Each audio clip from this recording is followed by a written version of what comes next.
कार्यक्रम के पुण्यार्जक हैं श्री कंवरलाल जी महावीर प्रसाद जी, पाटनी, मदनगंज, किशनगढ़, राजस्थान। ढंग से समझने का प्रयास कर रहे हैं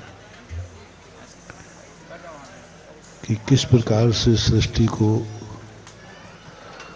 परस्पर में स्वतंत्र सत्ता रखते हुए कैसे मेल करना।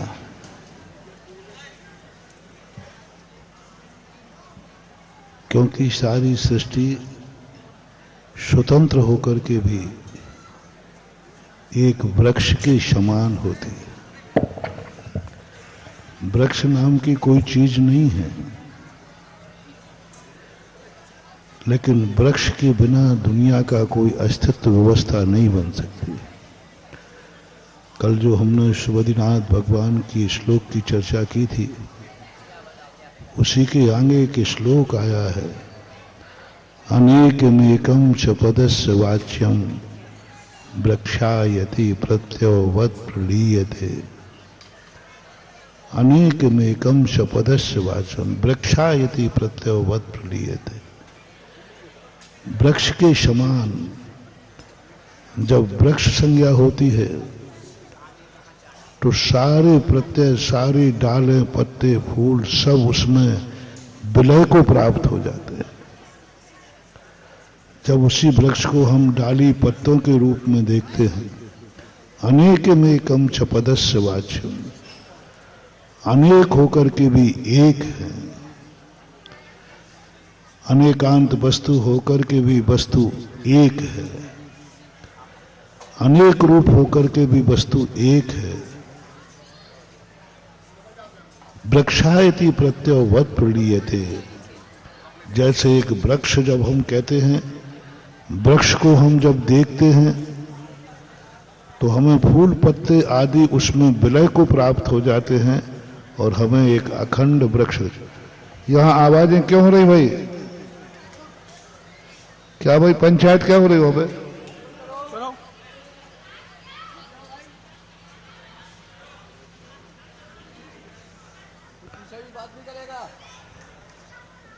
तो ऐसी स्थिति में आज अपन पंच कल्याणक को कोई ना कोई हमें ऐसा रूप जानना चाहिए जहां हम अपनी स्वतंत्र जिंदगी जीते हैं, लेकिन सबसे अलग होकर नहीं, सबसे मिलकर के। जो सबसे अलग होकर के एकत्व का अनुभव करता है वह संसार में एक दिन अपनी जिंदगी नहीं जी पाएगा। सबके साथ में मिलकर के एकत्व की अनुभूति करना, अनेकमेकं च पदेस्य, अनेक में एकत्व की अनुभूति, एक में अनेक की अनुभूति नहीं। आज चर्चा है अनेक में एकत्व की अनुभूति। जितने सारे लोगों के बीच में बैठ करके अपनी एक समष्टि, अपने जीवन में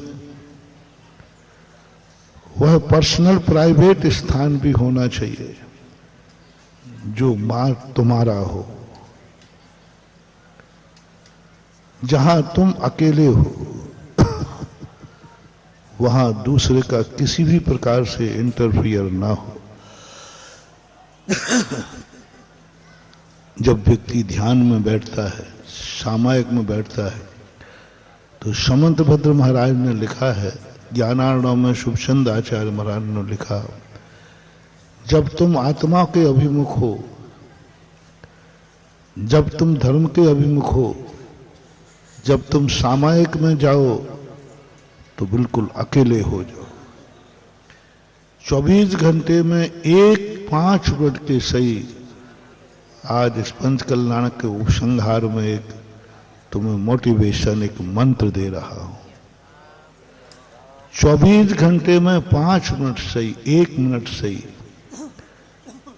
तुम सबसे परे होकर अपने आप को अकेले की अनुभूति करो। कोई नहीं है मेरा, कुछ भी नहीं है मेरा, सब कुछ अलग होकर के मैं एकाकी ये कत तो लिए सब ही आते। मैं अकेला हूं। शरीर से भी रहित हो जाओ, मकान से भी रहित हो जाओ, परिवार से भी रहित हो जाओ, एकदम एक टंकोत कीर्ण कि 5 मिनट ध्यान जरूर करना चाहिए। सबसे भिन्न, शरीर से भिन्न भी मैं चेतन आत्मा हूं, मुझे शरीर की भी जरूरत नहीं है। ऐसी अनुभूति, अलौकिक शक्तियां जागेंगी, तुम्हारी आत्मा की इतनी शक्तियां जाग जाएंगी कि संसार के विघ्न तो तुम दूर नहीं कर पाओगे, लेकिन संसार की कोई शक्ति तुम्हारा कुछ भी नहीं बिगाड़ पाएगी। नमोकार मंत्र से भी ज्यादा ताकत भगवान और गुरुओं से भी ज्यादा ताकत है। मां तुम एक 5 मिनट के लिए अपने आप को एकत्व की अनुभूति करो। एकत्व की, सबसे रहित होकर, मैं किसी का बेटा नहीं हूं, कोई मेरा पिता नहीं है, मैं मनुष्य पर्याय से भी ऊपर हूं, यहां तक कि ध्यान में ये शरीर भी मेरा नहीं है। अहम को खलु शुद्धो दंशन नानमयो सदा रूपी नबी अथ मज्ज किंचवी अन्नम परमाणु नित्यम भी। लोग कहते हैं कि समय सार मात एक आध्यात्मिक ग्रंथ है, समय सार एक मंत्रों का भंडार है जिसमें दूसरे की सहायता प्राप्त नहीं कराई गई, अपनी शक्ति को उद्घाटित किया गया, दूसरे को नहीं रोका गया, अपने को मजबूत किया गया। अपने को मजबूत किया, दूसरे को मत रोको। दूसरे को तो चुनौती दे दो कि आ जाओ, तुम्हारी जितनी शक्तियां हैं अपनी इतनी शक्ति मजबूत करो कि सामने वाली की कोई शक्ति तुम्हारे ऊपर प्रभावशाली ना हो। आध्यात्म एक ऐसा सिद्धि ग्रंथ है जिसमें आत्मा की सिद्धि की जाती है। इसके अभ्यास के लिए तुम मात्र 5 मिनट 24 घंटे में अकेले बैठ करके सबसे भिन्न मैं एक चैतन्य स्वरूपी आत्मा हूं, मेरे में पर का कोई संबंध नहीं हूं, मैं हूं अपने में स्वयं पूर्ण, पर की मुझ में कुछ गंध नहीं। मैं सबसे भिन्न, पर से रहित मैं एक चेतन आत्मा हूं।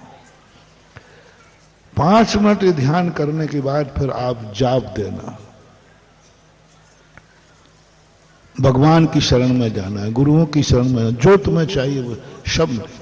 लेकिन पहले अपनी शक्ति को उजागर करो, और फिर जब ये हो जाए तो थोड़ा सा अपने जीवन का पर्सनल जीवन, व्यक्तिगत जीवन भी जिया करो, ध्यान में जियो। क्षेत्र में एक कोई क्षेत्र तुम्हारा हो जहां तुम कह सको यह मात्र मेरा है, परिवार का नहीं, भगवान का नहीं, गुरु का नहीं, क्षेत्र जो तुम्हारा खुद का हो, जिस क्षेत्र को तुम कह सको कि ये क्षेत्र मात्र मेरा है, यहां बैठ के मुझे अनुभूति होती है कि यह मेरा है। 24 घंटे में एक काल को सिद्ध करो, जिस काल को तुम कहो यह काल मेरा है। बाहरिक दृष्टि से आपके जीवन में होता है, घर होता है, लेकिन घर में एक कमरा आपका होता है जिसको आप कहते हो ये मेरा पर्टिकुलर कमरा है, व्यक्तिगत कमरा है। लेकिन ये कमरे तक ही सीमित रखना। जैसे कमरे के बाहर निकलो तो तुरंत कहना पूरा घर मेरा है। कमरे तक तो क्या कहना, ध्यान में जब बैठो तब कहना मैं अकेला हूं, कोई मेरा नहीं, शरीर भी मेरा नहीं, भगवान भी मेरा नहीं, गुरु भी, मैं एक स्वयं हूं। लेकिन जैसे ध्यान टूटे, जैसे तुम अपने कमरे के बाहर निकलो, अब कमरे को भूल जाओ, पूरा घर मेरा है। और इस घर में रहने वाले जितने लोग हैं ये सब मेरे हैं।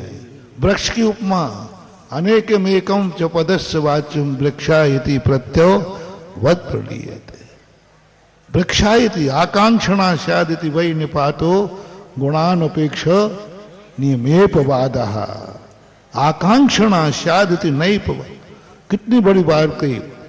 जो संसार में आकांक्षणा रहने वाले हैं उनके साथ एक स्यात् शब्द निपात है, और कुछ नहीं लगाना तुम्हें, कुछ नहीं, एक स्यात् शब्द है। नहीं, अब मैं अकेला नहीं हूं, मेरा पूरा परिवार है और मैं परिवार का एक अंग हूं। कमरे में क्या कह रहे थे, ध्यान में क्या कह रहे थे, मैं हूं अपने में स्वयं पूर्ण, मैं हूं, संपूर्ण हूं, मैं संपूर्ण हूं। और जैसे कमरे के बाहर आए, जैसे ध्यान से बाहर आए, अब वृक्ष नहीं अंश बन जाओ। मैं पूर्ण नहीं हूं, मैं परिवार का एक अंग हूं। मैं ही परिवार हूं नहीं, अब मैं कमरे के बाहर आ गया हूं। मैं ही परिवार नहीं हूं, मैं परिवार का एक अंग हूं, एक सदस्य हूं। और जब मैं एक सदस्य हूं तो सारा परिवार मिलेगा, तब कहा जाएगा कि अनेकमेकम च पदस्य वाच्यम वृक्षायति प्रत्ययो वद प्रकृति। अब हमारा परिवार ही वृक्ष है, हमारा परिवार ही वृक्ष है। हम नहीं है सब कुछ, हम एक डाली हैं, हम एक पत्ते हैं, हम एक हैं। संगठन बनाओ, लेकिन ये बात परिवार तक ही रखना। जैसे परिवार में जब तक हो तब तक, जैसे ही घर से बाहर निकलो तैसे ही तुम कहना सारा मोहल्ला मेरा है, मोहल्ले में मैं एक हूं। फिर नगर पे आइए, नगर में मेरा एक मोहल्ला है, नगर बहुत बड़ा है। फिर देश पे आइए। अपने जीवन में कुछ कार्य आप लौकिक क्षेत्र में करते हैं कि आप प्रतिदिन का भोजन पानी अपने साथ, अपने परिवार के साथ करते हैं, लेकिन साल में 2-3 कार्यक्रम ऐसा करते हो कि पूरे रिश्तेदारों के साथ बुला करके बैठते हो। ये व्यवस्थाएं बनाई गई विस्तार करने के लिए। अकेले करते हो, अकेला भोजन करते हो, परिवार के साथ करते हो, फिर कभी कभी पूरे रिश्तेदारों के साथ करते हो, कभी पूरी समाज के साथ करने का मन होता है। साल भर में एक बार प्रायः प्रत्येक समाज, पूरी समाज मिलकर किसी न किसी बहाने पर एक भोज करती है। वो महावीर जयंती का महोत्सव हो, कोई ना कोई एक बहाना ढूंढते। ये लौकिक व्यवहार को मैं तो तुम्हें स्मृति में दिला रहा हूं, परमार्थ की तरफ लौटे। तुम कभी अकेले का ध्यान पूजा करना, मैं भगवान आपका भक्त हूं, आपकी पूजा कर रहा हूं, अभिषेक कर रहा हूं, ये नित्य नियम करना चाहिए। लेकिन कभी कभी क्योंकि तुम अकेले ही नहीं हो, तुम्हारा सुख दुख परिवार के आश्रित है। तुम सुखी दुखी परिवार के माध्यम से होते हो। तुम अकेले ही सुखी दुखी नहीं हो, तुम सुखी हो, परिवार में दुखी है तो आपका सुख खत्म। इसलिए तुम्हें परिवार को लेके चलना है। तो साल भर में 1 बार या 2 बार, 3 बार, 4 बार, हर महीने पूरे परिवार के साथ भगवान की पूजा करना चाहिए, पूरे परिवार के साथ। बहुत बड़ा मोटिवेशन दे रहा हूं महानुभाव इस उपसंहार में। महीने में नहीं कर सकते तो साल भर का एक नियम बना ही लेना चाहिए।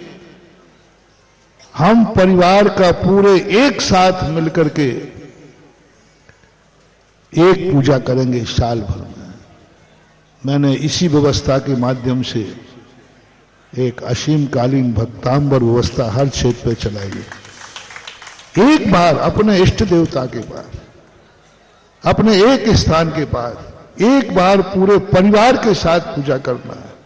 हो सके तो महीने में कर लेना, हो सके तो साल भर का। तो आज जो लोग भी प्रवचन सुन रहे हैं, एक नियम ही लेना है कि हम साल भर में एक बार पूरे परिवार के साथ कहीं भी किसी भी स्थान में एक पूजा करेंगे, सामूहिक अभिषेक, सामूहिक पूजा करेंगे। एक करना, एक बार, ज्यादा महीने में करो तो ठीक है।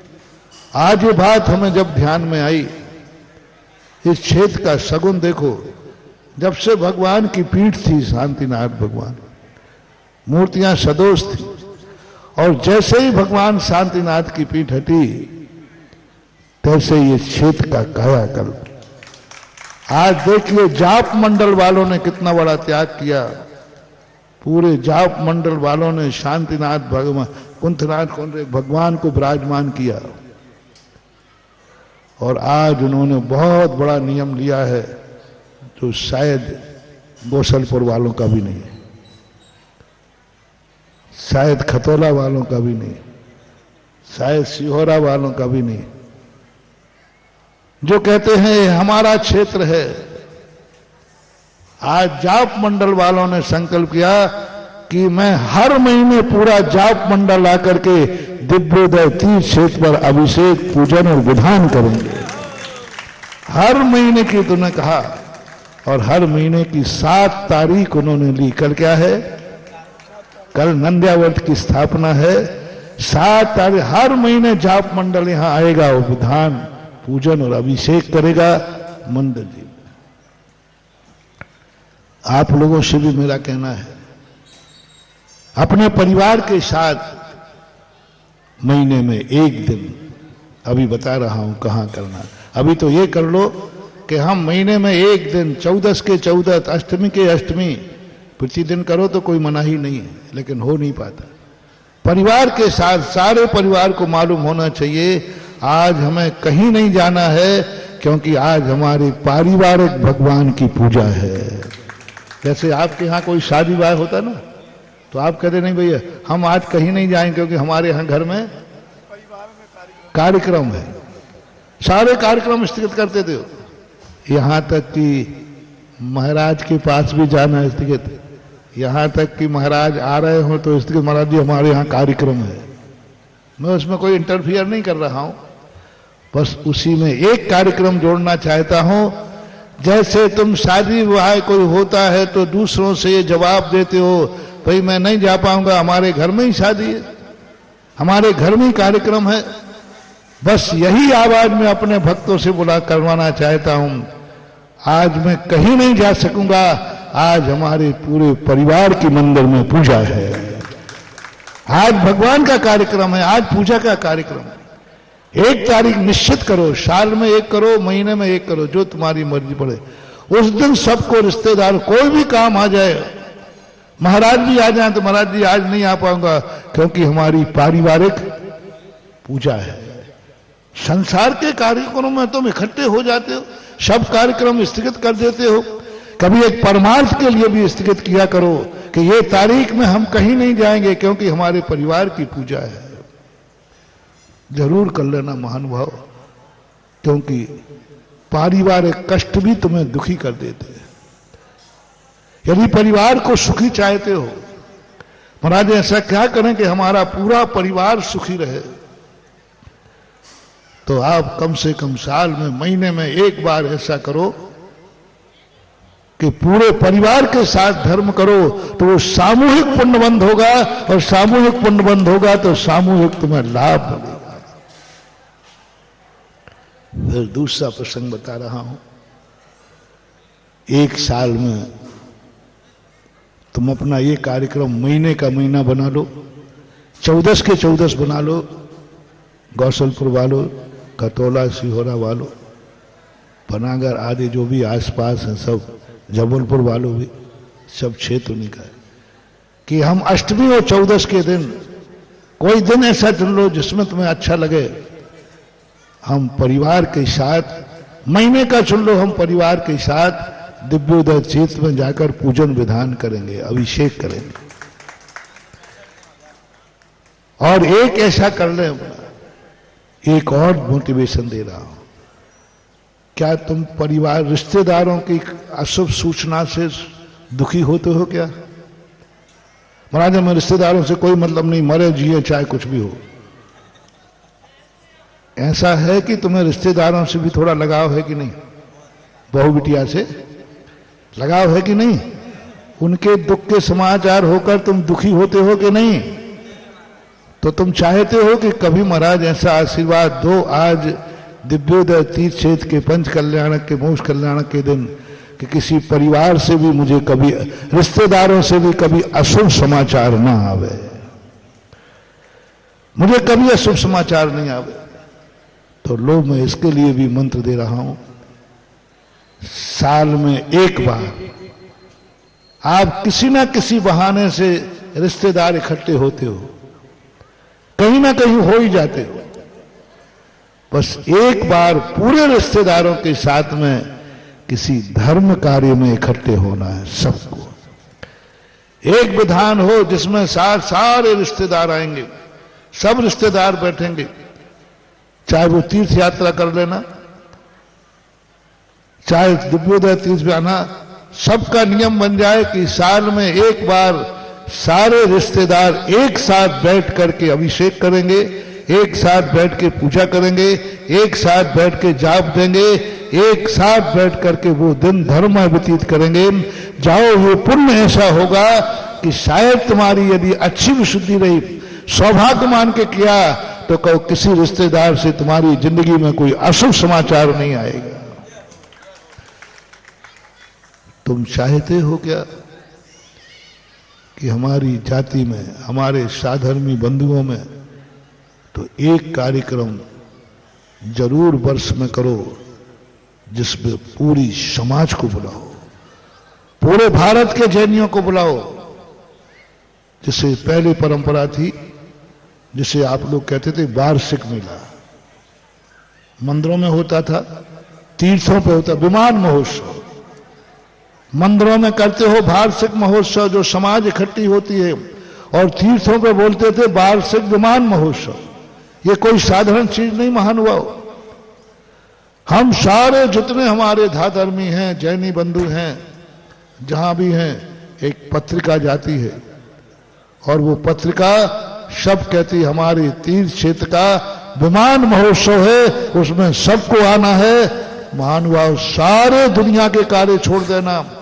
जब तुम्हारे एरिया में कहीं वार्षिक विमान महोत्सव हो तो उस विमान महोत्सव में जाना मत छोड़ना, उसमें जरूर भागीदारी देना। वो विमान महोत्सव की ताकत कम नहीं है, वो सारी जाति को शुद्ध करने वाली बात है। एक इसी को क्षेत्र की ये द्रव्य की अपेक्षा मैंने बात कही, द्रव्य की अपेक्षा मैंने बात कही कि ये द्रव्य तुम्हारा ऐसा बने, द्रव्य यानी वस्तु, सब तुम मिलकर के करो। क्षेत्र की अपेक्षा प्रतिदिन तुम अपने घर में जाप दो, अकेले बैठकर जाप दो, घर में एक माला फेरा करो अपने व्यक्तिगत के लिए, अपने व्यक्तिगत के लिए। फिर एक जाप दिया करो आप अपने घर में बैठकर परिवार के साथ, और फिर प्रतिदिन जाकर उस मंदिर में जरूर धूप देना। देवता लोग करते, पहले लोग करते थे, एक निजी मंदिर होता था, निजी मंदिर की पूजा करने के बाद पंचायती मंदिर में पूजा करते। देवता लोग नित्य अपने चैत्यालय की वंदना करते हैं, फिर वे किसी न किसी पंचायती या कृत्रिम चैत्यालय की वंदना करने जाते। तो फिर जाकर के मिलकर के अपने जीवन को प्रतिदिन अपना जो नित्य मंदिर हो उस मंदिर में, क्योंकि वो समाज का मंदिर है, पूजा गृह तुम्हारे घर में था, वो तुम्हारे परिवार का था। एक माला फेरी तुमने अपने लिए, परिवार से कोई लेना देना नहीं। एक स्थान आपके घर में होना चाहिए जिसमें सारे परिवार के लोग मिलकर जाप दें। तुम्हारे कमरे में तुम तो उठते समय, सोते समय, जब भी देना हो, एक स्थान ऐसा हो जहां सारे परिवार के लोग मिलकर के एक प्रार्थना करें, सारे परिवार के लोग मिलकर एक जाप दें। मिलकर के देना है, चाहे भली 9 बार नमोकार मंत्र पढ़ना, लेकिन मिलकर के एक स्थान निश्चित हो, यहां सब लोग बैठ करके भक्तांबर पाठ पढ़ेंगे। सब लोग बैठ करके यहां पर एक जाप देंगे।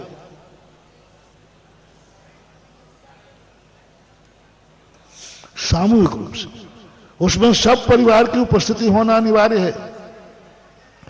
देखो आपके पूरे परिवार का कुशल मंगल कैसे नहीं होता। देखो आपके परिवार में कैसे तकरार होती है। देखो जैसे आपके परिवार में कैसे फूटन होती है। आप 24 घंटे में मात्र एक छोटा सा कार्यक्रम, घर में एक फिक्स स्थान हो जहां सारे परिवार के लोग इकट्ठे होते हो। एक कमरा निश्चित कर दो, एक निश्चित स्थान जो तुम्हें करना हो वहां सब इकट्ठे, वो बदलना नहीं बार बार। सारे परिवार के लोग उसी स्थान पर बैठकर सामूहिक भक्तांबर पाठ करेंगे। अकेले तुम करते हो करते रहना। वो तुम्हारा क्षेत्र स्थान निश्चित हो, ये परिवार का क्षेत्र है जहां परिवार के लोग आकर माला फेरते हैं, भक्तांबर पढ़ते हैं। ये करो। दूसरा अपना क्षेत्र जिसे हमने मंदिर कहा, जो सारी समाज का हो, पूरे गांव का हो, पूरी कॉलोनी का हो, वहां उस क्षेत्र पर उस मंदिर में महानुभाव जो दर्शन करने नहीं जाते हैं, बहुत करुणा दया कर कह रहा हूं, 24 घंटे के अंदर तुम्हारे समाज का जो मंदिर है वहां 9 बार नमोकार मंत्र पढ़ के आना, लेकिन जाना चाहिए। ये समाज की शक्ति तुम्हारे पास अर्जित होगी, क्योंकि ये समाज का मंदिर है। मैं 24 घंटे में एक बार इस मंदिर में जरूर जाऊंगा, एक बार मंदिर में जाकर कोई पाठ जरूर करूंगा, एक बार पंचायती मंदिर में जाकर के मैं माला जरूर फेरूंगा, क्योंकि ये सारी समाज का मंदिर है। क्षेत्र की अपेक्षा कोई एक क्षेत्र चयन करो जो समाज का नहीं, सारे भारतवर्ष की जैन समाज के लिए बनाया गया हो, जिसका नाम है तीर्थ। ये तीर्थ ऐसे ही नहीं मनाए जाते हैं। ये तीर्थों का बहुत बड़ा लाभ है। मैं 24 घंटे में, यदि निकट है तो गौशलपुर वाले कान खोल के सुन लो, 24 घंटे में मैं दिव्योदय तीर्थ क्षेत्र में जाकर के बड़ी 9 बार नमोकार मंत्र पढ़ना, लेकिन हम जाएंगे उस क्षेत्र में जो सारे भारत के जैनियों की श्रद्धा का केंद्र है, जो तीर्थ के नाम से जाना है। पहली बात सारे भारत के लोगों को कह रहा हूं, आज का प्रवचन आशीर्वाद मानना, मंत्र मानना, पूंजी मानना, बहुत बड़ी वसीयत दे रहा हूं। यदि तुम्हारे पास तीर्थ है, एक आधा किलोमीटर में है, प्रतिदिन जा सकते हो, तो प्रत्येक, मेरा बच्चों से कहना, महिलाओं से कहना, पुरुषों से कहना, 24 घंटे में एक बार वहां जाके 9 बार, ज्यादा टाइम नहीं है, जाना 9 बार नमोकार मंत्र पढ़ के वापस आ जाना, क्योंकि वो तीर्थ है जो सारे भारतवर्ष के लिए बनाया गया है। एक बार निकटवर्ती जो हैं, जो निकटवर्ती नहीं बन सकते हैं, मैंने इसकी व्यवस्था बनाई है राजस्थान में और एमपी में भी 2-3 क्षेत्रों में। जो दूर हैं तो कम से कम हर नगर का एक व्यवस्था बने कि प्रतिदिन हर नगर में किसी तीर्थ क्षेत्र का गंधोदक प्रवेश होना चाहिए। अशोक नगर के पास दर्शनोदय तीर्थोवन जी है, वहां के आसपास लोगों को यही बनाया। गोलाकोट में प्रतिदिन जाकर के आपके नगर में उस तीर्थ का गंधोदक प्रवेश होना चाहिए। कोई जरूरी नहीं कि तुम अकेले तुम जाओ, 7 दिन के 7 व्यवस्था बना लो। आज मंदिर का गंधोदक तुम रहने जाओगे, आज तीर्थ का गंधोदक तुम रहने जाओगे। किसी प्रकार से प्रतिदिन तुम नहीं जा सकते हो तीर्थ पर, तो तीर्थ का गंधोदक नगर में प्रवेश होना चाहिए। और यदि तीर्थ का गंधोदक नगर में प्रसिद्ध होता है तो वह नगर का समृद्धि, सुख समृद्धि बहुत विशाल। तीर्थ का प्रवेश कराना, या तो तुम चले जाओ, निकट है तो गौशल, और या फिर जो दूर है, खितौला है, सिहोरा है, जबलपुर, परागढ़ आदि है, ये नियम कर लें कि मेरे नगर में कोई एक व्यक्ति जाएगा, लेकिन दिव्योदय अतिशय तीर्थ क्षेत्र का गंधोदक मेरे नगर में जरूर आएगा। और बड़ा विशाल करना है तो साल में एक बार उस तीर्थ क्षेत्र पर जाना है जो 3 लोक का तीर्थ है। जो देवताओं का भी तीर्थ है। ये तीर्थ तो मनुष्यों का कह दिया। एक बार जिंदगी में, एक बार साल में, एक बार जो देवताओं का भी तीर्थ है, 3.5 लोक का क्षेत्र है, जिसका नाम है सम्मेश शिखर जी। एक बार जरूर, मरने के पहले एक बार जरूर, प्रत्येक जैनी से मेरा कहना है। 3 लोक का क्षेत्र है, जिस सिद्ध क्षेत्र को देवता भी साक्षात नमस्कार करते हैं। जिस नंद्यावर्त की अकाल के दिन भी देवता, अकाल जिस दिन पड़ता है, वृष्टि हो रही है, उस दिन भी सम्मेश शिखर की पूजा करने देवता आते हैं। ऐसा एक बार जिंदगी में एक पूजा, एक अभिषेक, एक भोग सम्मेश शिखर में देकर के मरना। यदि जैन कुल में जन्म हुआ है तो जैसे बने तैसे। शक्ति नहीं हो तो पैदल जाके कर लेना, और जिसकी शक्ति नहीं हो तो मैं समर्थ वालों से कहता हूं पर मिलेगा। ऐसे पूज्य गुरुदेव के चरणों में त्रिबार नमोस्तु निवेदन करते हैं। हे गुरुवर, आपकी मंगलमयी दिव्य देशना का लाभ हम सभी को प्राप्त हो। बाकी कलश जिनको चाहिए वहां काउंटर लगा है, आप जितने कलश चाहें ले सकते हैं।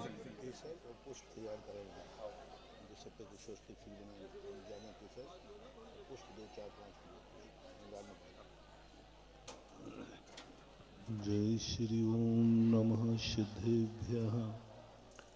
जय श्री ओम नमः सिद्धेभ्यः। जय श्री ओम नमः सिद्धेभ्यः। सर्वमंगल मांगल्यम सर्वकल्याणकारकम प्रधानम सर्वधर्माणां जैनम जयतु शासनम। पंच परमेष्टि भगवान की, आचार्य श्री गुरुवर कुंद महाराज की, आचार्य श्री गुरुवर विद्यासागर महाराज की। परम पूजनीय निर्यामक मुनि श्री सुधा सागर जी महाराज की। आवाज नहीं करें, वहां पर चुपचाप कार्य करें। मना करोगे ना, बोलो नहीं कोई। आवाज नहीं करें बस।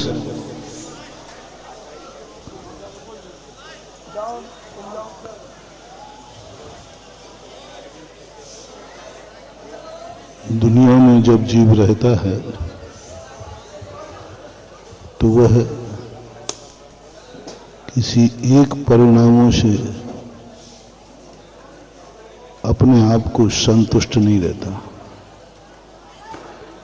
कभी एक पाप करके वो अपने आप को संतुष्ट नहीं करता। कोई एक भोजन करके व्यक्ति संतुष्ट नहीं रहता। जैसे भोजन में यदि तुम्हें एक ही वैरायटी दी जाए तो आपको तृप्ति नहीं होती। या तो रोटी दे दी जाए, उसके साथ कुछ न दिया जाए, या दाल दे दी जाए, उसके साथ कुछ न दिया जाए, या नमक ही नमक दे दी या मिर्ची दे दी जाए, चटनी दे दी जाए। एक आइटम यदि परोसा जाए तो व्यक्ति को संतुष्ट नहीं। भली खाएगा उतना ही जितना पेट है, लेकिन ये रसना इंद्री है ना, ये एक आइटम पसंद नहीं करती। वजन उतना ही है टोटल, चाहे एक आइटम खा लो चाहे 100 आइटम खाओ, पेट में तो जितना पहुंचना है उतना ही पहुंचता है। लेकिन थोड़ा थोड़ा हर आइटम खाता है तो व्यक्ति को संतुष्टि होती है कि हमने बहुत सारे आइटम खाए। क्योंकि संसारी प्राणी पेट भरने को कम खाते हैं, स्वाद लेने को ज्यादा खाते हैं। और उसमें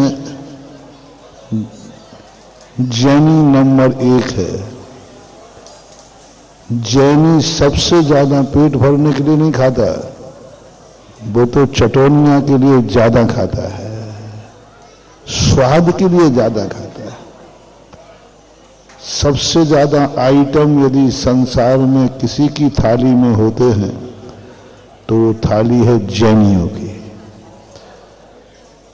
मजदूरों की थाली में हमने देखा एक ही रोटी होती है और हो तो एक आध प्याज की गठिया या आम कच्चा, इससे ज्यादा आइटम होते नहीं है। सबसे ज्यादा आइटम होते हैं जैनी के घर।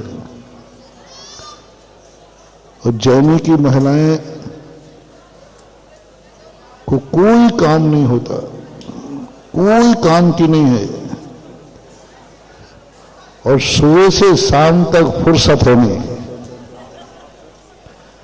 मजदूर की महिला देखो, रोटी पानी बनाती है, बाल बच्चे पालती है, साथ में मजदूरी को भी चली जाती है। सबसे कम यदि परसेंट देखा जाए तो जैनियों की महिलाएं सबसे कम कमाती हैं आज भी। चलो गौसलपुर से लेते हैं, गौसलपुर में कितनी महिलाएं कमाने वाली हैं और खाने वाली कितनी हैं? अब मुराद तो सभी खाती है। मजदूरों में खाने वाली भी है तो कमाने वाली भी। हर घर में चाहे पुरुष हो, महिला हो, बच्चे हो, सब कमाते हैं। और जैनियों में कमाने वाला एक होता है। सबसे बड़ा गॉड गिफ्ट देखो, मजदूरों में 10 कमाते हैं, फिर भी 10 लोग अच्छी तरह खाना खा नहीं पाते। 10 कमा रहे हैं, लेकिन खाने के लिए उनके पास कुछ नहीं होता। और जैनियों में एक कमाता है और 10 ठाठ से खाते हैं। वे 10 कमाते हैं, एक भी ठाठ से नहीं खा पाता। और जैनियों में एक कमाता है और 10 लोग ठाठ से खाते हैं। ये किसका परिणाम है? ऐसी गॉड गिफ्ट तुम्हें कहां से मिली? वो 10 कमा रहे, फिर भी एक व्यक्ति भी अपने शौक से नहीं खा पा रहा है। वहां एक कमाता है और 10 व्यक्ति शौक से खाते हैं। ये तुम्हारे लिए गॉड गिफ्ट कहां से मिली? और तुम सुबह से, सब जैनियों की महिलाओं का सुबह से शाम तक बोलो काम क्या है तुम्हें? खाने के अलावा खाने के आइटम, खाने पर विचार करना, आज क्या बनाना, कहां बनाना, कैसा बनाना। इसके संबंध में वो एक पेपर में आता है ना, व्यंजन बना, मधुरिमा होती क्या होती है, वो सबसे ज्यादा जैन महिलाएं पढ़ती हैं, क्योंकि उनको प्रतिदिन कुछ ना कुछ नया खाने को चाहिए। मैं इस पर कोई ऐतराज नहीं कर रहा हूं, मैं तो अपनी भूमिका बना रहा हूं, क्योंकि उदाहरण वो दिया जाए जो आपके समझ में आ जाए। उदाहरण वो देना जिसमें आप लोग अनुभव में हो। तो ये मैंने उदाहरण दिया है। ऐसा ही जैनी का धर्म, ये तो हुआ कर्म, ये तो तुम्हारी भोजन की थाली की बात कही। प्रतिदिन तुम जीने के लिए भी, अपने विचार में भी, आंखों से भी नया नया देखना चाहते हो, कानों से सुनना चाहते हो, नया नया चखना चाहते हो। सब में नयापन का होना चाहिए। यदि नयापन नहीं होता है तो तुम कुछ नए स्थान पर घूमने चले जाते हो। कुछ नया देखते ही आपको एक आनंद आता है कि बहुत नई चीज देखने में आई। देश विदेश घूमने जाते हो, जो दुनिया में है वो सब तुम्हारे पास है, लेकिन वस्तु का आनंद नहीं है, नएपने का आनंद ज्यादा होता है। वह वस्तु तुम्हारे पास है, लेकिन उसका आनंद नहीं है। वही वस्तु यदि नए रूप मिल जाती है, आप बगीचा देख रहे, गार्डन देखते, जबलपुर वाले भेड़ा घाट देखते देखते बोर हो गए।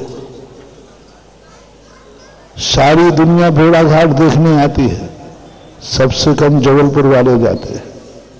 क्योंकि वो देखते देखते हर साल देखते हैं कि वही भेड़ा घाट, वही पानी गिर रहा है।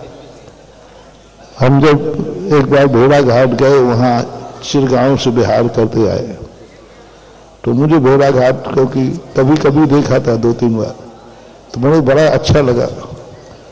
और जितने जबलपुरिया लोग थे वो भेड़ा घाट के किनारे नहीं आए, वो पीछे ही पेड़ के नीचे बैठे। बोले क्यों? बोले यार हमने तो खूब देखा है। उनको उसमें रस नहीं रहा, क्योंकि वो इतने बार देख चुके हैं। लेकिन वही वस्तु को देखने नए लोग आकर के कहते क्या आनंद आ गया। हाँ, तो दुनिया में वस्तु का आनंद कम है, नए पने का आनंद ज्यादा है। नया चाहिए, और नया रूप देखते ही व्यक्ति आकर्षित हो जाता है। वही चीज कल पुरानी हो जाएगी, वही 2-4 बार देखोगे तो वही वाटरफॉल फिर पुराना हो जाएगा, वही बगीचा पुराना हो जाएगा। अमेरिका वाले को अमेरिका अच्छा नहीं लगता, वो भारत घूमने आता है, और भारत वाला अमेरिका घूमने जाता है। यदि भारत अच्छा है तो भारत वाला अमेरिका क्यों जाता है, और अमेरिका अच्छा है तो अमेरिका वाला भारत क्यों आता है? क्या है? हम उदाहरण दिया करते हैं हमेशा। 2 बालक हैं, छुट्टी मनाने के लिए, एक कश्मीर में पढ़ता था जम्मू में, एक बॉम्बे में पढ़ता था। दोनों रास्ते में मिले, बोले भाई कहाँ जा रहे हो? बोले बॉम्बे घूमने जा रहे हो। बोले कश्मीर छोड़ के? कुछ नहीं है वहां, बोरियत है, दिन भर बर्फ गिरता रहता है, ठंडी ठंडी, कोई मतलब नहीं, बोर हो गया वो। तो कहाँ जा रहे हो? बोले बॉम्बे। बॉम्बे बहुत अच्छा है, समुद्र है, लहरें हैं, ये है। भाई तुम कहाँ से आए? बोले बॉम्बे से। कहाँ जा रहे हो? बोले कश्मीर जा रहा हो। बोले क्यों? बॉम्बे में कुछ नहीं है, वही खारा खारा नमक, चिपचिप गर्मी, ये। अब बंबई वाला बंबई से बोर हो गया, और कश्मीर वाला कश्मीर से बोर हो गया। बताओ कश्मीर अच्छा है कि बंबई अच्छी है? क्या अच्छा है? कश्मीर में रहने वाला कहता कुछ नहीं है कश्मीर में बर्फ के अलावा,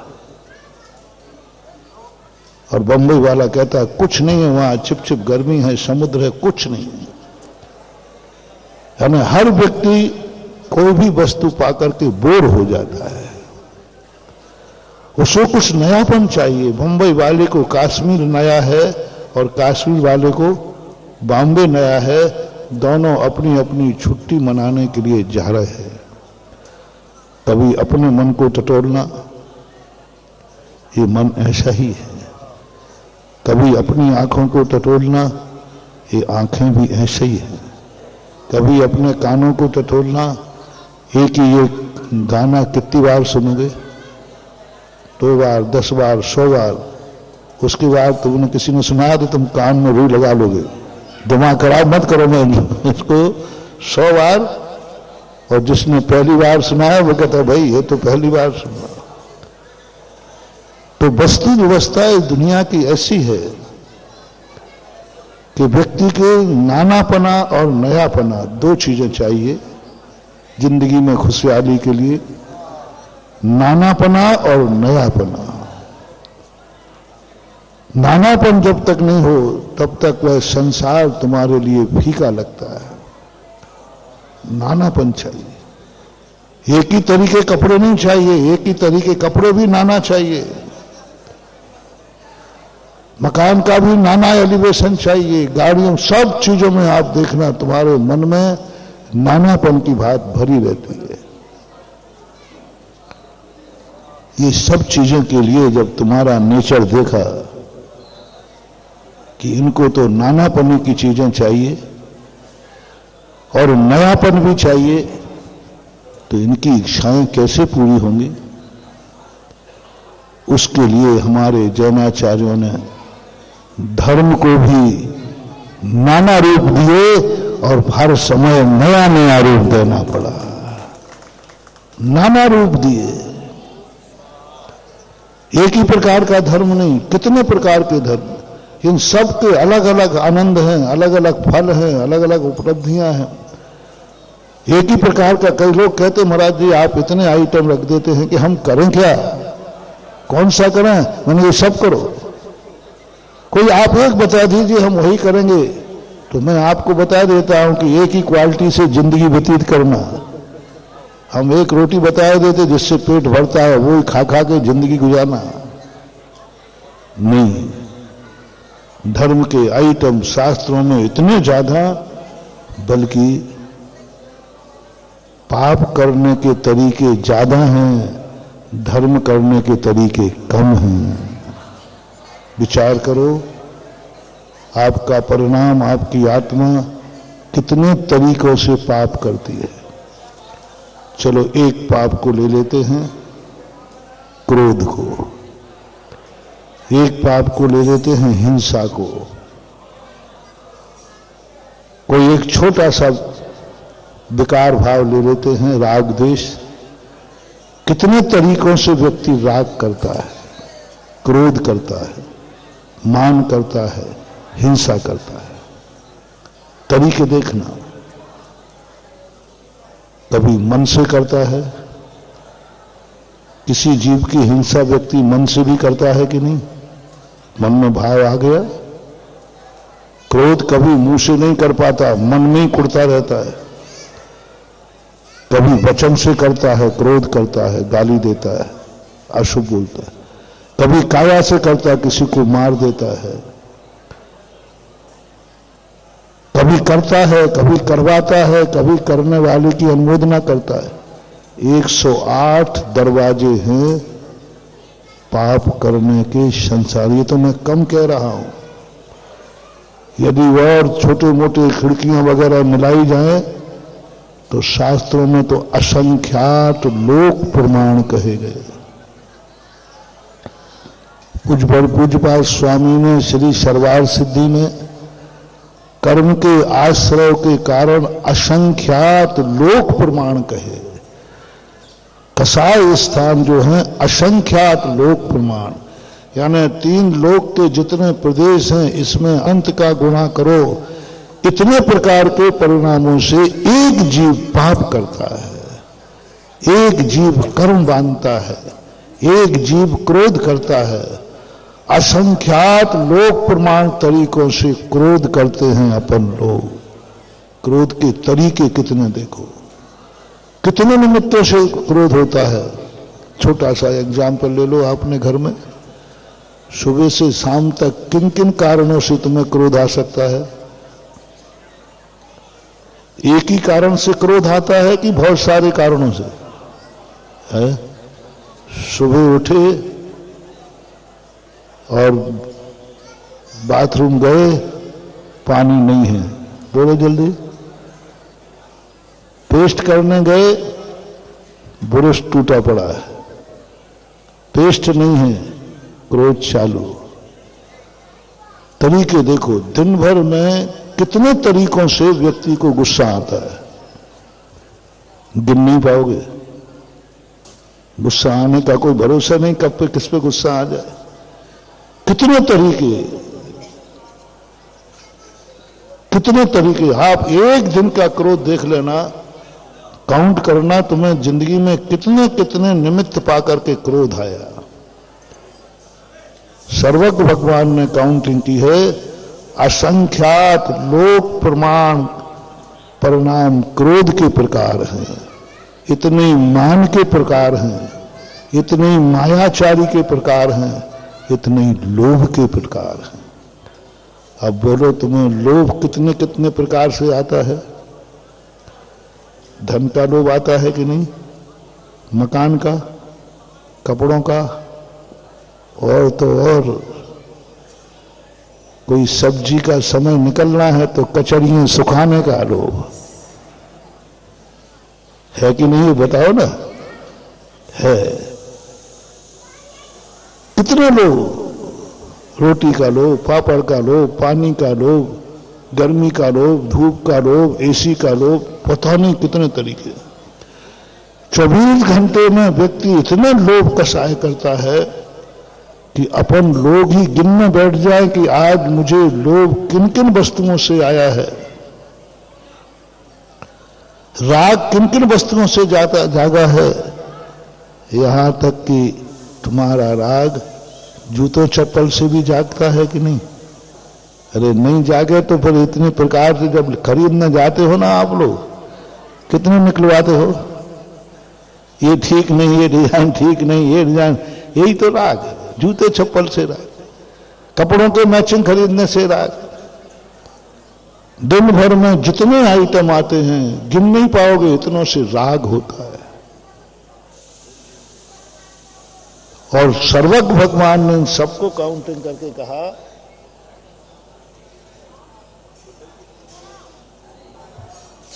ये तो अपन बहुत स्थूल तरीके से मानते। सर्वज्ञ भगवान ने कहा कि नहीं, इन सब की गिनती में साक्षात अपने केवल ज्ञान में देख रहा हूं। असंख्यात लोक प्रमाण तुम क्रोध करने के है प्रकार, मान के, माया के, लोभ के, हिंसा के, झूठ के। झूठ कितने तरीके से,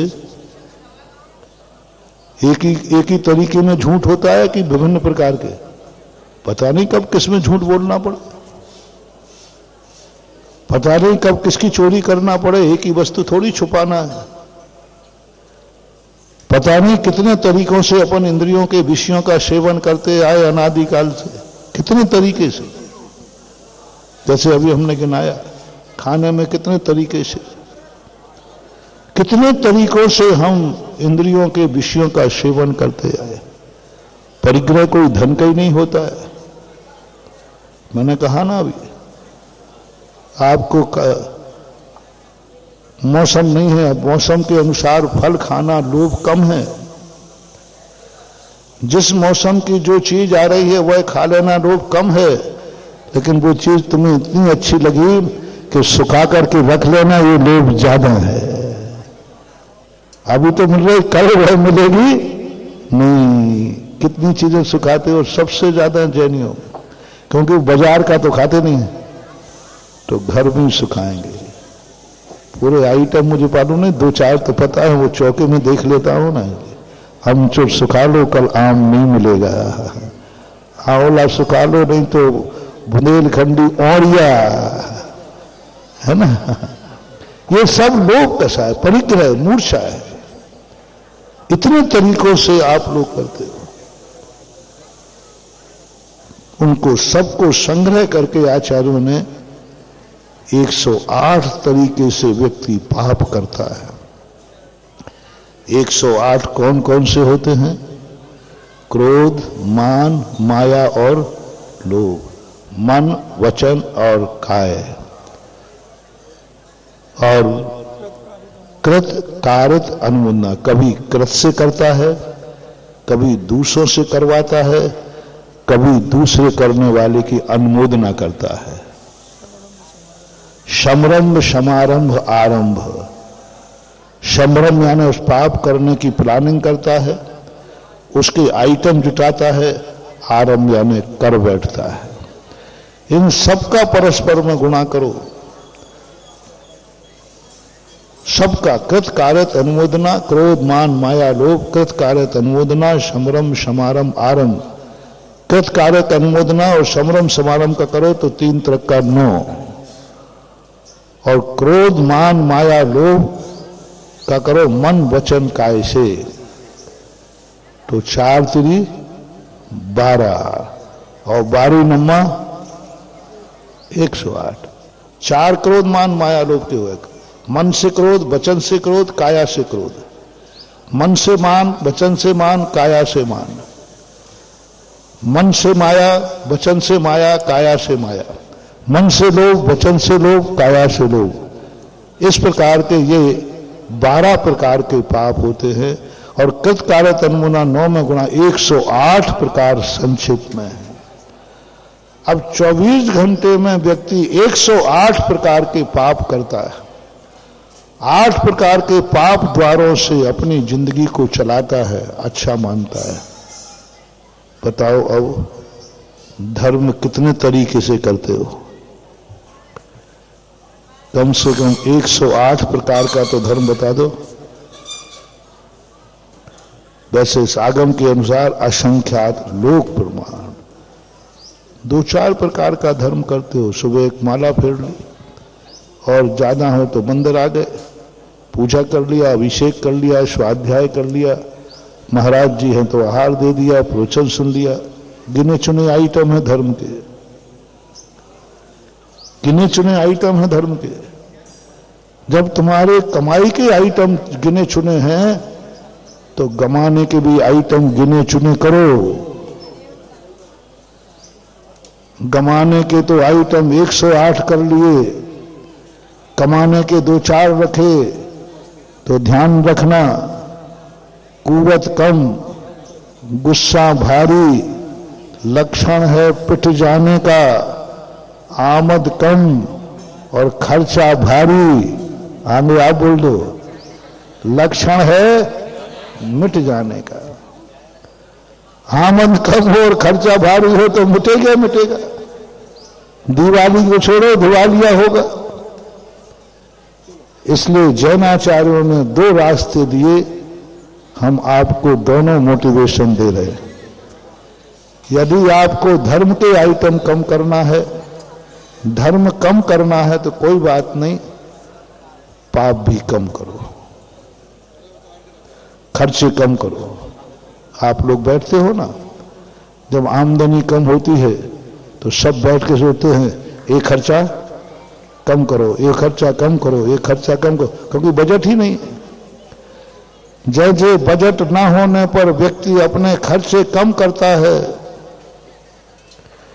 इसी प्रकार तुम्हें धर्म करने का साधन नहीं है, धर्म ज्यादा नहीं कर सकते हो, तो एक सरल रास्ता बता रहा हूं, थोड़ा पाप भी कम किया करो, थोड़ा क्रोध भी कम किया करो, थोड़ा मान माया लोभ कम किया करो, थोड़ा हिंसा कम किया करो, थोड़ा झूठ कम बोला करो, थोड़ा ठगी मायाचारी कम किया करो, थोड़ा इंद्रियों के विषय कम भोगा करो, थोड़ा परिग्रह के प्रति मूर्छा कम रखो, क्योंकि आपका धर्म कम है। नहीं महाराज, वो तो कम नहीं हो सकते, वो खर्चा तो कम नहीं हो सकता महाराज, वो तो खर्चे तो होंगे, कोई बात नहीं। यदि आपकी ऐसा कहना नहीं महाराज ये खर्चे तो जरूर होंगे, इन खर्चे को, ये खर्चे तो इतने जरूरी है कि इसके बिना जिंदगी क्या है, फिर जीने का मतलब क्या है। इतने खर्च तो होंगे ही होंगे, कोई बात नहीं, मैं व्यवस्था कर रहा हूं तुम्हारा, मैं व्यवस्था कर रहा हूं, क्योंकि बेटे का खर्च बढ़े तो बाप व्यवस्था करता है, और भक्तों के खर्च बढ़े तो गुरु व्यवस्था करता है। कर रहा हूं। तुम्हारी ये जिद हो, तुम्हारी ये मजबूरी हो, तुम ये आदत से मजबूर हो कि इतने खर्च तो होंगे ही होंगे, तो मैं कुछ नहीं कहूंगा, थोड़ी आमदनी बढ़ा दो, आमदनी बढ़ाए जाओ और खर्च किए जाओ, ठीक है, आमदनी बढ़ा दो, थोड़ा एक धंधा और ज्यादा कर लो, थोड़ा 2 घंटे और कमाई ज्यादा करो, 2 घंटे की कमाई ज्यादा कर लो, थोड़ा सा और मेहनत करो, कमाई बढ़ाओ, फिर खर्च करो ना। जैन दर्शन की सबसे बड़ी विशेषता, आपको संसार में पंचेंद्रियों के विषयों के बिना आपका नहीं चलता है, क्रोध मान माया लोभ के बिना नहीं चलता महाराज। गुस्सा आता ही है, अच्छी नहीं है, लोभ आते ही है, हम लोभ नहीं करें तो गृहस्थी नहीं चलेगी महाराज। आप समझो, मैं बहुत समझता हूं, तुमसे ज्यादा समझदार हूं। तुम गृहस्थी करते हो, मैं गृहस्थी को समझता हूं कि संसार में कितनी, यदि गृहस्थी को नहीं समझता होता ना तो हम छोड़ते ही नहीं। ना समझ लोग नहीं छोड़ते हैं, समझदार तो छोड़ देते। तुम ना समझ लोग हो इसलिए नहीं छूट रहा है। उदाहरण देता हूं, एक व्यक्ति को मालूम चल गया कि ये जहर है, तो वो पिएगा कि फेंक देगा? और पी रहा है तो दो ही बातें हैं, या तो वो मूर्ख है, जानता नहीं है, और या फिर सुसाइड करना चाहता है। जहर को जहर मान के पीता है, सुसाइड करना चाहता है, या फिर उसको ज्ञान नहीं है कि ये जहर है।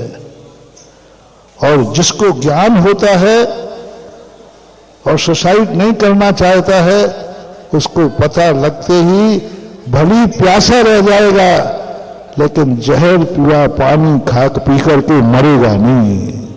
प्यास सहन कर लेगा, लेकिन ये तो जहर नहीं, प्यासा रह जाऊंगा, जहर पानी। हम लोगों ने संसार सब छोड़ दिया है, इसका अर्थ है हम लोगों को संसार के सारे पापों का ज्ञान हो गया है कि ये जहर है, इसलिए छोड़ दिया। और तुम लोगों ने, अब दो में से बता दो तुम कौन हो। या तो तुम्हें ज्ञान नहीं है, और या सब एक एक बोतल पी के बैठे हो। नशे में होता ना, मोह महामद पियो अनादिकाल आपको भर मत पाद। अनादिकाल से मोह के नशे में मत होकर उसको होश ही नहीं रहा है कि ये मैं क्या पी रहा हूं, जहर है। और या फिर सुसाइड करना चाहता है, या तो मरना चाहता है। यदि तुम जानते हो कि ये सब गलत है, ये नहीं करना चाहिए, ये मुझे कम करना चाहिए, फिर भी कम नहीं हो रहा है, जानते हो, या तो सुसाइड करना चाहते हो कि मरना चाहते हो। इसलिए मैं तुम्हें तरीका बता रहा हूं कि यदि तुम्हारी आदत ऐसी बन गई कि नहीं, मेरे से नहीं छूट सकता, इतने खर्च तो होंगे ही होंगे, इतने पाप तो होंगे ही होंगे, इतना तो करना ही पड़ेगा, कोई बात नहीं, थोड़ा धर्म का समय बढ़ा दो, थोड़ा धर्म के आइटम बढ़ा दो, एक पूजा बढ़ा दो, मंदिर एक बार जाते थे 2 बार चले जाओ, सुबह शाम चले जाओ, एक माला फेरते थे 1 माला बढ़ा दो, सब बढ़ाओ धर्म का आइटम। कोई कहे आजकल तुम धर्म ज्यादा करने लगे हो, बोले भैया, जैसे वो कहते ना, भैया आजकल तुम बड़ी मेहनत कर रहे हो कमाने में, अरे भैया समझो थोड़ा खर्चा ज्यादा हो रहा है। ऐसा ही गृहस्थ जब धर्म ज्यादा करे, कोई पूछे आजकल तुम बहुत मंदिर आने लगे, माला पढ़ने, अरे भैया अब समझो मेरे घर के खर्चे ज्यादा हैं, मेरे मन के खर्चे ज्यादा हैं, मेरे जीवन के खर्चे ज्यादा है, उस खर्चों के लिए कमाई तो करना ही है। इसलिए आपने देखा होगा हम अपने भक्तों के लिए नाना प्रकार के आइटम लाते हैं, एक प्रकार का नहीं। कभी तुम्हें अभिषेक की महिमा बताते हैं, कभी शांति धारा की बताते हैं, कभी दान की बताते हैं, कभी मंदिर में शिला की बताते हैं, आज बता रहे हैं सम्मेद शिखर की माटी की, इसकी अलग है। और आज कोई एक आइटम रखो, आप रख दो ना, मतलब एक मेरे पास एक आइटम भी है, तुम निश्चित कर लो हम एक ही आइटम से जिंदगी चलाएंगे, बस हम एक आइटम कर दो। एक व्यक्ति ने कहा, मुराद जी इतना खर्च आप कराते हो, इतने मंदिर बनवाते हो, मैंने कि नहीं बनवाऊंगा, बस आप लोग मकान बनाना बंद करो, हम मंदिर बनाना बंद करेंगे। तुम मकान बनाना बंद करो, मैं मंदिर बनाना कम कर दूंगा। तुम शादी विवाह में खर्च करना बंद करो, हम पंचकल्याण के खर्च करना बंद कर देंगे, पक्का है। हम तो तुम्हारे पीछे हैं, तुम्हारा खर्च जितना होगा उतनी तुम्हें आमदनी कराना है, तो मैं तुम्हारा गुरु हूं, मैं तुम्हारा गुरु हूं। तुम खर्च कम करके दिखाओ, हम अपने आप कमाने के तरीके कम कर देंगे।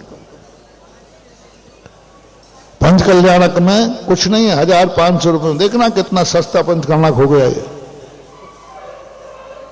सबकी बहुत सस्ती सस्ती बोलियां मिल गई सबको, और सस्ता पंचकल्याणक, सबसे सस्ता पंचकल्याणक हुआ है। जितना पूरे में बना उसमें तो एक अकेला छोटी पात बनता था, अभी कटनी में करके आया, कितने का था? 4 हो गए? हाँ, 4 का 1 72 का तो माता पिता था। अभी हाँ सारी बोलियां मिलती थी। हम इससे भी सस्ता कर देंगे, इसमें थोड़ा सा महंगा हो गया। बस मैं अपने भक्तों से कहना चाहूंगा कि तुम संसार के खर्च कम करो, मैं तुम्हारा दान भी कम कर दूंगा, बहुत कम में चला दूंगा। बहुत छोटे, इतना भी जितना पंचकर्मा किया इतना भी करने की जरूरत नहीं थी। वो तो थोड़ा थोड़ा बढ़ गया, ब्रह्मचारी भी बढ़ाते गए, हमारा भी लोग आता गया, और कमेटी भी कही महाराज जी अब हो रहा है तो होने दो, नहीं तो इससे भी छोटा करने का था। क्यों? हमने तो ये कहा था इस पंडाल में चलो हमारा कमरा ही काफी है, वही कमरे में भगवान जी को रख लेते हैं। और दिनेश से कहा तुम और हम दोनों मिलकर के बढ़िया पंचकर्मा करते हैं और भगवान को कहते हैं हो साहब भगवान प्रतिष्ठित हो गए, हो जाएगा। ऐसा भी होता है, मैंने सब किए। लेकिन शर्त एक है कि आप लोगों के सांसारिक वैभव, शादी विवाह के शौक, उनमें खर्च देख करके हमें अपना आमदनी बढ़ाना पड़ती है। आप लोगों के सांसारिक खर्च देखता हूं, तुरंत चिंता हो जाती है, ये भक्त कंगाल हो जाएगा, ये भक्त इतना खर्च करेगा और कमाई ना हो और खर्च होता जाए तो नीति है कि कुबेर का खजाना भी खाली हो जाता है। ऐसे कहते ना लोग, खर्च करते जाओ और करो, कहाँ कमाई नहीं तो कुबेर का खजाना खाली हो जाए। खर्च आप लोग करते हो, चिंता मुझे हो जाती है क्योंकि तुम्हारा कोई हूं, बता दो ना हूं कि नहीं। मैं अपने मुंह से कह रहा हूं, बोलो रे भैया हूं मैं कोई तुम्हारा कि नहीं? हो गुरुदेव हो, मानता हूं, तभी तो इतनी चिंता करता हूं।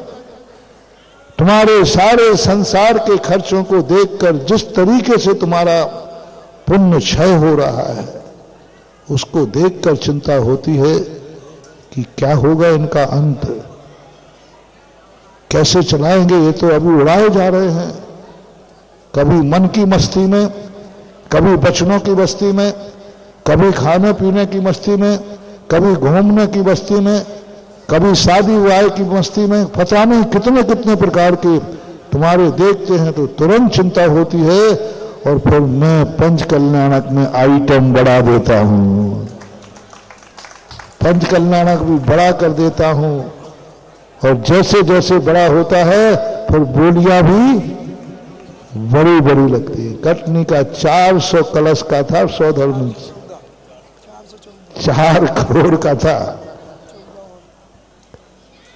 वो भी पंचकल्याणक था और ये भी पंचकल्याणक है।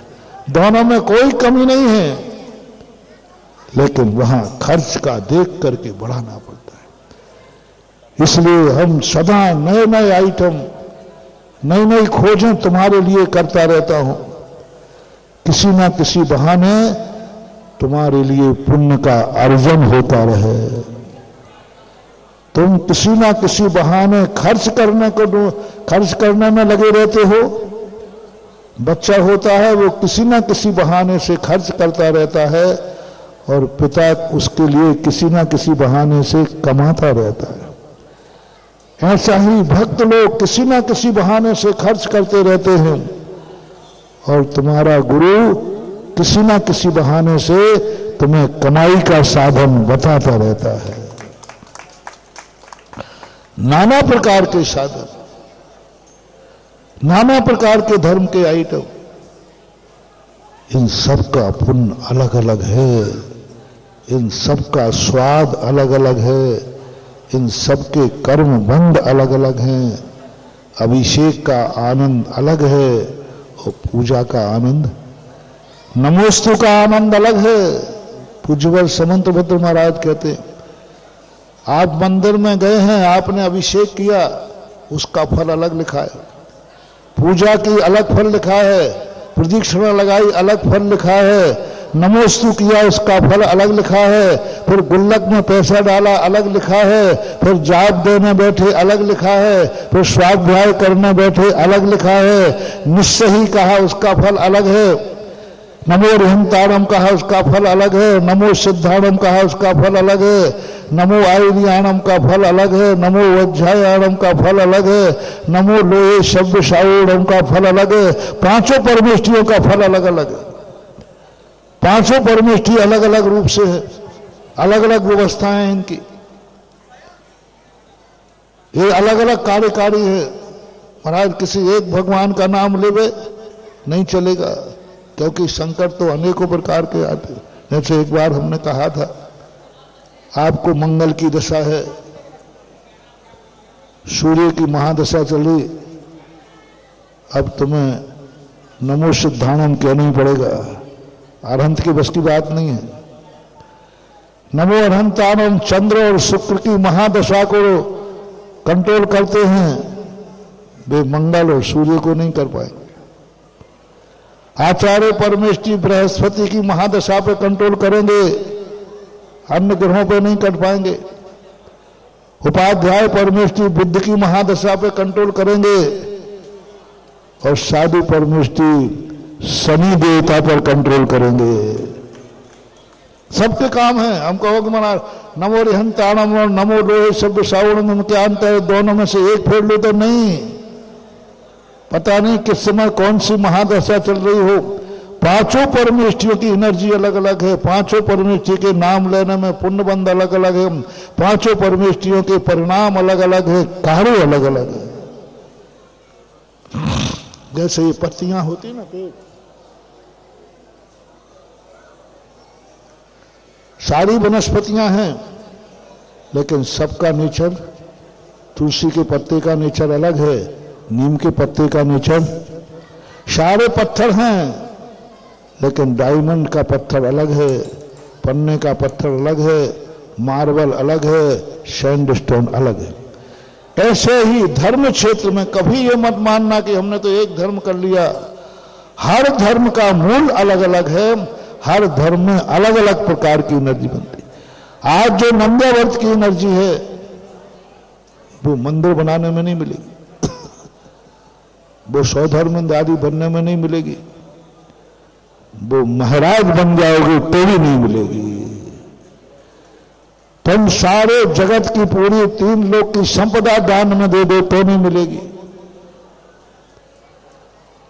तुम बहुत बड़ी पूजा कर लो तो भी नहीं मिलेगी, क्योंकि जिस क्रिया का जो स्वभाव है वही करेगा। गाड़ी के अंदर बाल्टी का काम बाल्टी ही करेगा कि और कोई करेगा? नहीं, 1 करोड़ की चीज लाके रख दो चाक पे, नहीं होगी, वो 5 रुपए का लगेगा। इसी प्रकार तुम कितनी बड़ा करना, नंद्यावर्त का जो एनर्जी है, नंद्यावर्त का जो स्वरूप है वो इसका ही स्वरूप है। हिरीन की शिला रखने का स्वरूप अलग था, हिरीन की शिला का कार्य अलग था, वो अलग एंटीना का काम करेगा, वो अलग चैनल है, ये अलग चैनल है। एक ही चैनल लगाओ ना, तुम नए नए चैनल क्यों लगाते हो मोबाइल पे? कुछ तो अंतर होता होगा। सभी चैनलों में एक समान चीजें आती है कि अलग अलग हैं? हाँ, एक समान आए तो एक चैनल लगाओ ना। नहीं, कितने चैनल हैं? लोग कहते हैं हजारों चैनल हैं और सब चल रहे हैं, क्योंकि हर चैनल का अलग अलग आइटम होता है। ऐसा ही हमारे यहां भी अलग अलग चैनल हैं। बहोरीबंद का चैनल अलग था, कटनी का चैनल अलग था, और दिव्योदय तीर्थ क्षेत्र का चैनल अलग है। यहां भी चैनल अलग अलग हैं। मंदिर बनाने का चैनल अलग है, और मंदिर में शिला रखने का चैनल अलग है। और नंद्यावर्त का एक नया चैनल चालू हो रहा है, आज लेटेस्ट है। नए चैनल भी खुलते हैं कि नहीं? हाँ, खुलते हैं, जब चाहे खोल लो ना। अब नया चैनल है बहोरीबंद में, दिव्योदय तीर्थ क्षेत्र में, इसका अलग रूप है। मानव कितनी बड़ी शक्ति, एक माटी को, एक पदल माटी को, एक अपवित्र स्थान को सम्मेद शिखर की माटी से पवित्र करना,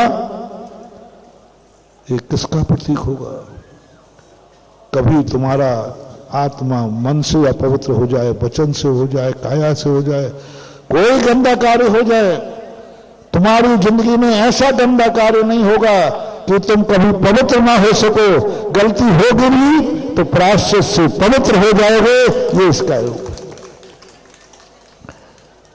किसी प्रकार की स्थिति में बनोगे, लेकिन कोई ऐसा निमित्त मिलेगा कि तुम चांडाल पर्याय में भी जन्म लोगे, और कोई ऐसा सा निमित्त मिल जाएगा कि तुम्हारी जय जयकार देवता भी करेंगे, क्योंकि आपने किसी अपवित्र को पवित्र किया था।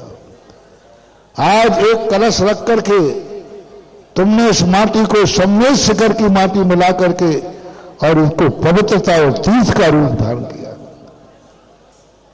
और यही चीज अपनी जिंदगी में ना जाने कितनी अशुद्धियां होती है, कितने होते हैं, लेकिन जैसे ही अपन नमोकार मंत्र की माला फेरेंगे, सारी अशुद्धियां, सारे पाप क्षण भर में कट जाएंगे।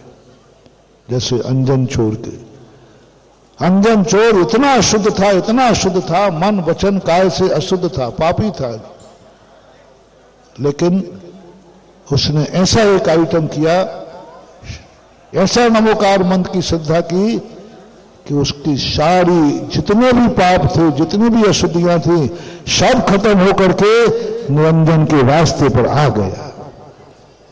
हम पाप से तो बच नहीं पाएंगे, ग्रस्त हो आप लोग। गंदगी से तो बच नहीं पाओगे, ग्रस्त हो आप लोग। बस स्नान का इंतजाम किए रहो। तुमसे कहूं कि कोई भी प्रकार का गंदा नहीं होना, तुम नहीं बच पाओगे। अब तरीका है, गंदा होना ही है तो स्नान की व्यवस्था करते जाओ। हम लोगों के लिए जरूरत नहीं है सब चीजों की। हम देखो बिना स्नान के भोजन कर लेते हैं, लेकिन तुम बिना स्नान के भोजन दे नहीं सकते। देना ज्यादा शुद्धि है कि खाना ज्यादा शुद्धि है? और हम बिना स्नान के खाते हैं। और तुम एक दिन बिना स्नान के आके दिखाओ। और आज आप इतने दिन से स्नान नहीं किया, आज मैंने स्नान नहीं किया, आहार देने आ गया, तो हम कहेंगे अब तेरे लिए चौका संभाल, मैं बाहर जा रहा हूं। क्यों? क्योंकि साधु जो बर्तन गंदा ही नहीं होता उसे बार बार क्या मांजना। साधु ने अपने संयम के माध्यम से इतनी पवित्रता हासिल कर ली कि जब गंदा ही नहीं होना है तो नहाने की कोई जरूरत नहीं है। लेकिन ग्रस्त जो है, आरंभ, परिग्रह, झूठ, कहीं ना कहीं से गंदा होता ही है, इसलिए उसको नहाना जरूरी है। आपको ये पुण्य की क्रियाएं करना बहुत जरूरी है। 24 घंटे मेरा आप सभी लोगों से कहना है कि मैंने बहुत सरलता से आपकी भाषा में आज समझाया है कि संसार के पाप, संसार के कार्य कम नहीं हो पा रहे हो तो परमार्थ के कार्य बढ़ा दो, परमार्थ के कार्य बढ़ा दो, परमार्थ के कार्यों का समय बढ़ा दो, कमाई का साधन बढ़ा दो। फिर खर्च करते जाओगे तो दिवालिया नहीं हो पाओगे। इसलिए जब भी जहां जिस रूप में मौका मिले, कभी मिले कि पूजा करने का मौका मिला, पूजा कर डालो। इंद्र बनने का मौका मिले, कर डालो। सेवा रखने का मौका मिले, रखो। और यदि मौका मिले कि नंद्याव्रत, ये बहुत कम स्थापित होते और कम स्थापित, और आज तुम्हारे सामने स्थापित हो रहा है। अपने परिवार, अपने रिश्तेदारों का, जो रिश्तेदार नहीं हो उनको फोन करके पूछ लो कि आपका कलश रख रहा हूं, क्योंकि ये नंद्याव्रत हमारे जीवन की उस अशुद्धि को खत्म कर देगा जो अशुद्धि हमने मन वचन काल से की है। उन पापों को धो देगा जो हमने अनादिकाल से किए हैं। उन अपराधों की सजा से माफ करा देगा जिन अपराधों की सजा दी जाए तो जमानत भी नहीं मिलती। ऐसे अपराधों में भी तुम बरी हो जाओगे, क्योंकि तुमने सम्मेद शिखर का कलश रखा था। हाँ, कई अपराध ऐसे हो जाते जो माफ नहीं होंगे, सजा होगी होगी। अंजन चोर को यदि अपराधों की सजा दी जाती तो हजारों हजारों भवों तक उसको मौत की सजा मिलती। डाकुओं ने आत्मसमर्पण किया था, यदि इनको सजा मिलती, आपकी फूलन देवी नाम की एक डाकू थी, उसको यदि सजा मिलती तो सीधी फांसी थी, लेकिन उसने ऐसा कुछ समर्पण किया कि उसको कोई सजा नहीं दी गई, डाकुओं को कोई सजा नहीं दी गई। और ऐसे ही तुमसे कभी कोई ऐसा अपराध हो जाएगा जिसकी सजा निश्चित है, लेकिन तुम थोड़ा आंख बंद करके याद करना, मैंने दिव्योदय तीर्थ क्षेत्र में सम्मेद शिखर की माटी रखी थी, और इसको स्मरण कर लेना, या उस नंद्यावर्त के पास आकर के 9 बार नमोकार मंत्र पढ़ लेना। आश्चर्यचकित कार्य होगा कि कोर्ट तुम्हें बार जब बरी कर देगा कि जाओ, तुम्हारे प्रति कोई भी साक्ष्य नहीं है, साक्ष्य नहीं, किया है अपराध लेकिन कोर्ट ने बरी कर दिया, साक्षी नहीं मिला, क्योंकि आज तुमने एक माटी को पवित्र किया है। और ऐसे जीवन में तुम्हारी स्थितियां आती हैं कि नहीं आती? हो जाते हैं कार्य, बाद में बचने का प्रयास करते हो, तो उस बचने के लिए भी महानुभाव पुण्य चाहिए। उस बचने के लिए आपको बहुत बड़ा पुण्य चाहिए, और ऐसे पुण्य कमाने के लिए ये आइटम आपको दिए जा रहे हैं। समय आपका हो रहा है। आज अभी भगवान का प्रथम कलशाभिषेक भी है, शांति धारा भी है।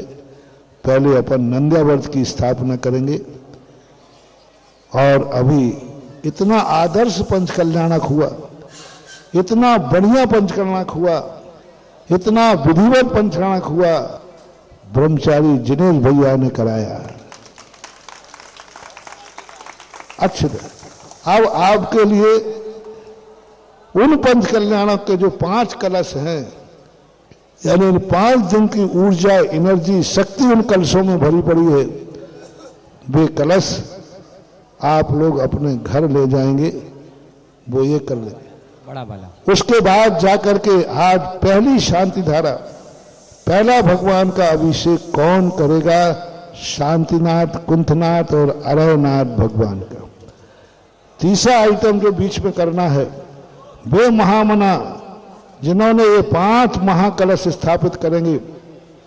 महाकलश में इनके अंदर रत्नमयी इतने बड़े बड़े यंत्र रखे जाएंगे, अभी उनको इनके द्वारा इन कलशों में रखे जाएंगे।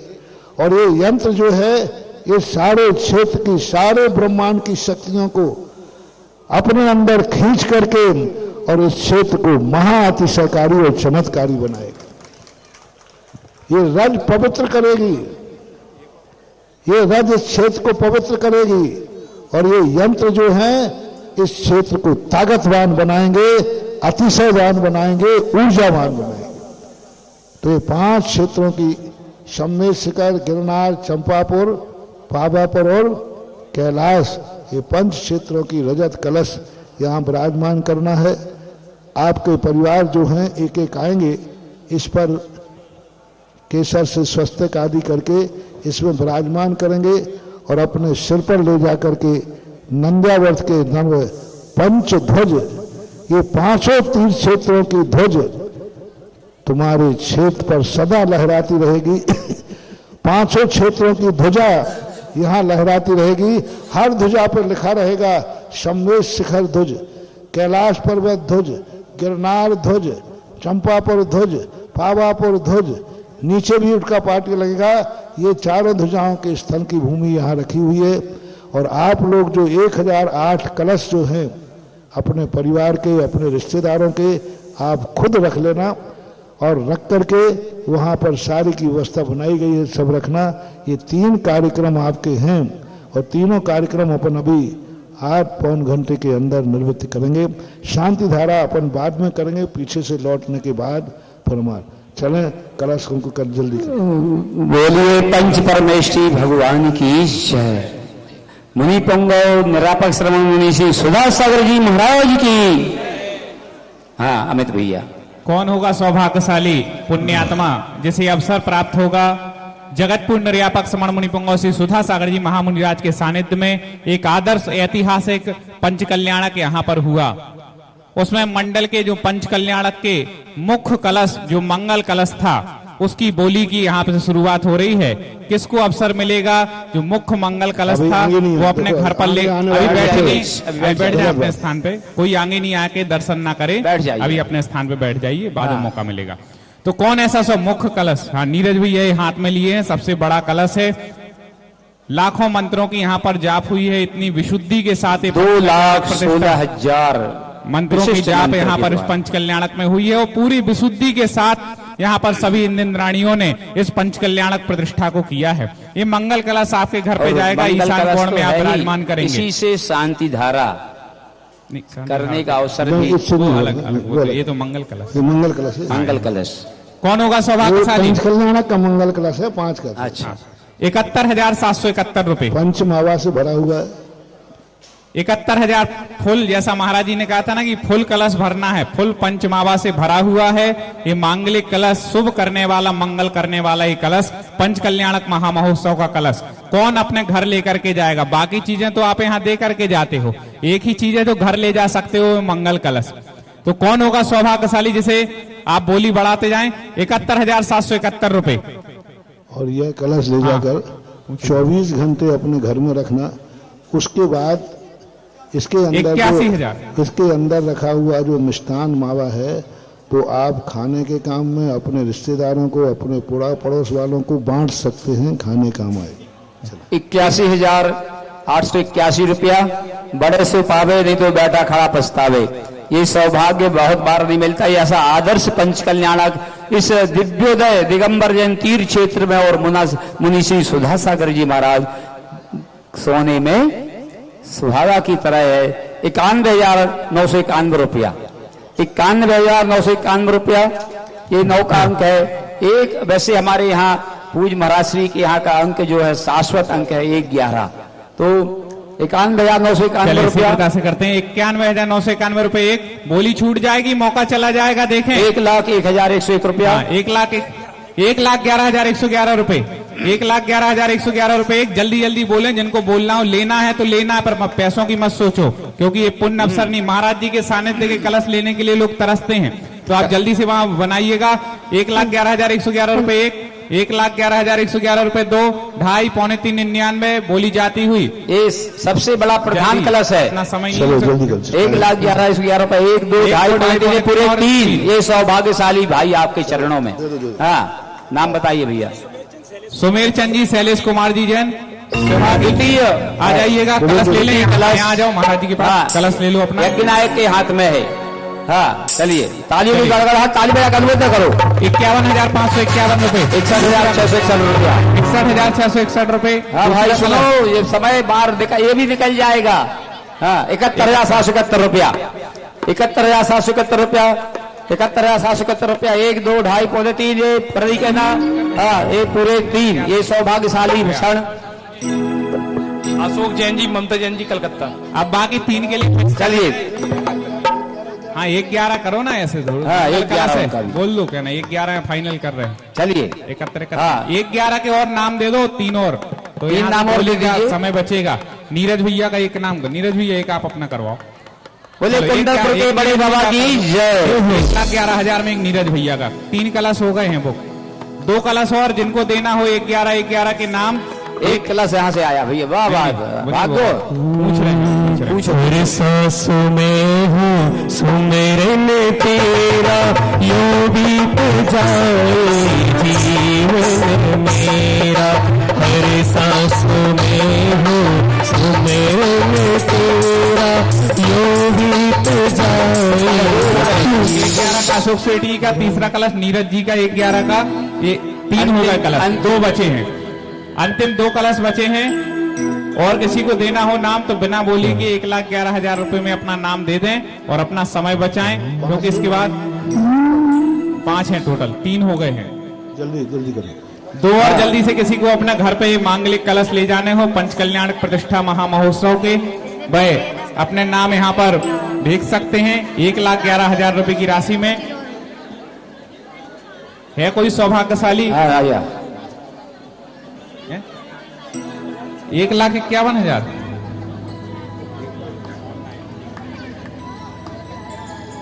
जल्दी से मन बनाइएगा। और जिन्होंने आजकल तो इस कार्यक्रम के पुण्यार्जक थे श्री कंवरलाल जी महावीर प्रसाद जी, पाटनी, मदनगंज, किशनगढ़, राजस्थान।